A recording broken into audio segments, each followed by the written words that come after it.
Hello, मैं हूं चंदन कुमार और इस वीडियो में बताने वाले हैं हिंदी व्याकरण और चैप्टर है टेंस यानी कि काल।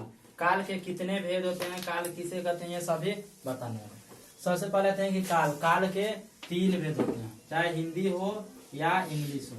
काल के 3 भेद होते हैं, वर्तमान, भूत और भविष्य। वर्तमान काल, भूत काल और भविष्य काल। इंग्लिश में भी 3 होते हैं, लेकिन एक चीज का अंतर है, इंग्लिश में सभी के 4 भेद होते हैं और हिंदी में अलग होते हैं। वर्तमान काल के 3, भूत काल के 6 और भविष्य काल के 2 भेद होते हैं। ठीक है। और अगर यही इंग्लिश में रहता तो सभी का 4 होता था, 4 तिहाई 12 टोटल होता। और हिंदी में वर्तमान काल के 3 भेद होते हैं, भूत काल के 6 भेद होते हैं, भविष्य काल के 2 भेद होते हैं। ठीक। अब वर्तमान काल में सामान्य वर्तमान काल, संदिग्ध वर्तमान काल और संभाव्य वर्तमान काल के 3 होते हैं। तो जो पिछले वीडियो में बता दिए हैं, वर्तमान काल के 3 भेद होते हैं। ठीक है। अब है भूत काल के 6 भेद होते हैं, सामान्य भूतकाल, आसन भूतकाल, संदिग्ध भूतकाल, पूर्ण भूतकाल, अपूर्ण भूतकाल और हेतुमत भूतकाल।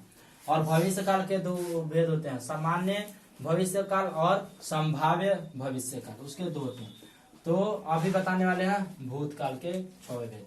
सामान्य भूतकाल किसे कहते हैं? तो सामान्य भूतकाल से क्रिया के हो जाने का बोध होता है। भूतकाल में इस क्रिया जब हो जाता है तो वो सामान्य भूतकाल में होता है। जैसे मैंने खाया, मैंने देखा, तुमने लिखा।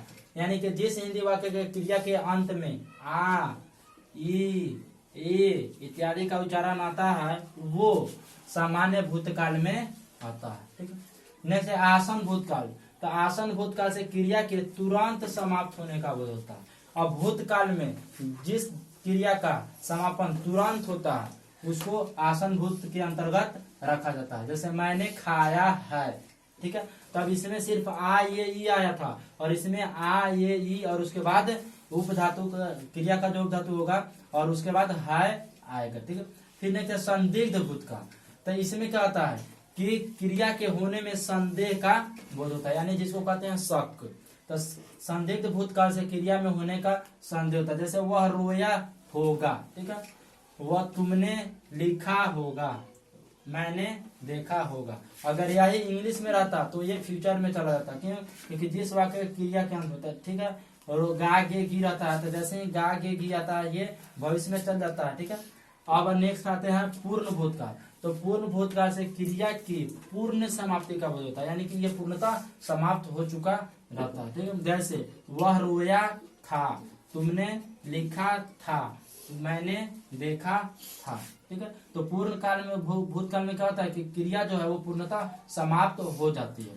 अपूर्ण भूतकाल। तो अपूर्ण भूतकाल से क्रिया की अपूर्णता का बोध होता है, यानी कि ये पूर्ण नहीं रहता है, अपूर्ण रहता है। जैसे वह रोता था, वह पढ़ता था, वह लिखता था, वह देखता था। सब में जिसका जो सबका जो जैसे का उपधातु है वो थोड़ा सा याद रखेंगे तो डिफिनेशन याद करने का कोई जरूरी नहीं पड़ेगा। ठीक है। इसमें या ये ई था, इसमें या ये ई, उसके बाद है, इसमें या है यानी कि रो या आ ये ई और लास्ट में गा है।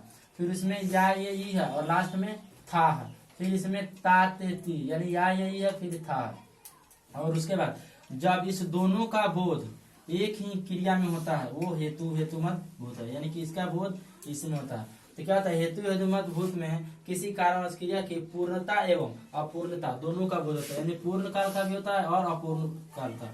तो दोनों का बोध जिसमें बोध होता है वो है हेतुमत भूतकाल। जैसे वह आता तो मैं जाता, वह आता तो मैं खेलता। इसमें 2 काल हो रहा है। ठीक है। तो इसमें पूर्णता एवं अपूर्णता दोनों का बोध हो रहा है। तो इस तरह से इस वीडियो में इतना रहना था। फिर मिलते हैं नेक्स्ट अगले वीडियो में अगले टॉपिक के साथ।